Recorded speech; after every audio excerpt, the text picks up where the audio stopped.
Lumina के विशाल महानगर के बीचों बीच, जो अपनी चमचमाती गगनचुंबी इमारतों और चहल पहल भरी सड़कों के लिए जाना जाता है, अर्जुन पटेल नाम का एक साधारण आदमी रहता था।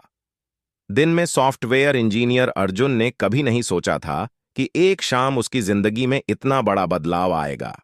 एक रात, जब अर्जुन अपने ऊंचे दफ्तर में देर तक काम कर रहा था, अचानक बिजली गुल हो गई और पूरा शहर अंधेरे में डूब गया। उसकी खिड़की के बाहर आसमान को चीरती हुई एक चमकीली रोशनी दूर पहाड़ियों से टकरा रही थी। जिज्ञासा से प्रेरित होकर अर्जुन उस जगह पर गया जहां उसे गड्ढे में एक चमकता हुआ प्राचीन ताबीज मिला। जैसे ही उसने उसे छुआ, उसके शरीर में ऊर्जा का एक झोंका आया और ताबीज की प्राचीन आत्मा योद्धा ने उससे बात की। अर्जुन, तुम्हें चुना गया है। इस ताबीज के साथ तुम्हारे पास लुमिना को उस अंधकार से बचाने के लिए असाधारण शक्तियां होंगी जो इसे खतरे में डालता है। जैसे ही योद्धा का सार अर्जुन के साथ जुड़ गया, उसने एक अविश्वसनीय परिवर्तन महसूस किया। अब वह प्रकाश और ऊर्जा को नियंत्रित कर सकता था, उल्लेखनीय गति से उड़ सकता था और उसकी शारीरिक शक्ति 10 गुना बढ़ गई थी।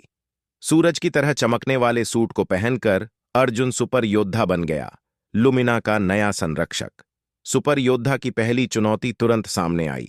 ऑब्सीडियन सिंडिकेट नामक एक नापाक संगठन, जिसका नेतृत्व क्रूर डॉ अरविंद मल्होत्रा कर रहे थे, लुमिना को अनंत अंधकार में डुबाने की साजिश रच रहे थे।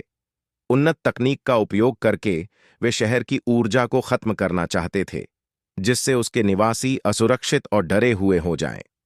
अब सुपर योद्धा के रूप में अपनी भूमिका को अपनाते हुए अर्जुन ने सिंडिकेट की योजनाओं को विफल करने के लिए अपनी खोज शुरू कर दी। उन्होंने शहर में अथक गश्त की, उनकी छोटी छोटी योजनाओं को विफल किया और अनगिनत लोगों की जान बचाई। फिर भी सिंडिकेट की मास्टर प्लान मायावी बनी रही। एक शाम, जब सुपर योद्धा शहर के ऊपर से उड़ रहा था, ताबीज से उसकी इंद्रियां और भी बढ़ गई थीं। उसने ल्यूमिना के बाहरी इलाके में एक परित्यक्त बिजली संयंत्र से निकलने वाली एक विशाल ऊर्जा की लहर को महसूस किया। डॉ मल्होत्रा को रोकने के लिए दृढ़ संकल्पित होकर वह स्रोत की ओर तेजी से बढ़ा। पावर प्लांट के अंदर डॉ मल्होत्रा एक विशाल मशीन, एनर्जी ड्रेनर के सामने खड़े थे, जिसे शहर की बिजली को खत्म करने के लिए डिजाइन किया गया था। सैकड़ों हथियारबंद गुर्गे इस सुविधा की रखवाली कर रहे थे। सुपर योद्धा को पता था कि उसे जल्दी से काम करना होगा। अपनी शक्तियों को बुलाकर उसने एक चकाचौंध करने वाली रोशनी पैदा की, जिससे गार्ड भ्रमित हो गए और एनर्जी ड्रेनर तक जाने का रास्ता बन गया। डॉ मल्होत्रा नायक के आगमन से विचलित हुए बिना मशीन को सक्रिय कर देते हैं।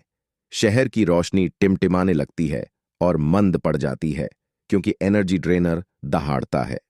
सुपर योद्धा अपनी पूरी ताकत लगाते हुए ऊर्जा की एक शक्तिशाली किरण छोड़ता है, जो ड्रेनर के आउटपुट से टकराती है।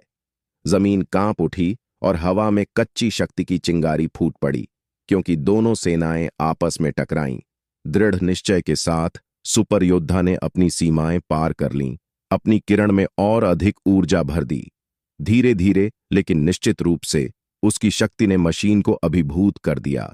अंतिम तेज धमाके के साथ एनर्जी ड्रेनर फट गया, जिसने एक चमकदार विस्फोट में सुविधा को अपने में समाहित कर लिया। धूल जमने के साथ ही डॉ मल्होत्रा हार गए, उनकी योजनाएं धराशायी हो गईं। ल्यूमिना की रोशनी फिर से चमक उठी और शहर ने अपने रक्षक के प्रति आभार जताते हुए खुशी मनाई। अर्जुन अब सुपर योद्धा के रूप में अपने भाग्य को पूरी तरह से स्वीकार कर रहा था। उसे पता था कि उसकी यात्रा अभी खत्म नहीं हुई है। ल्यूमिना शहर में कई छायाएं छिपी हुई थीं और वह उनका सामना करने के लिए तैयार था, आशा और न्याय की किरण के रूप में चमक रहा था।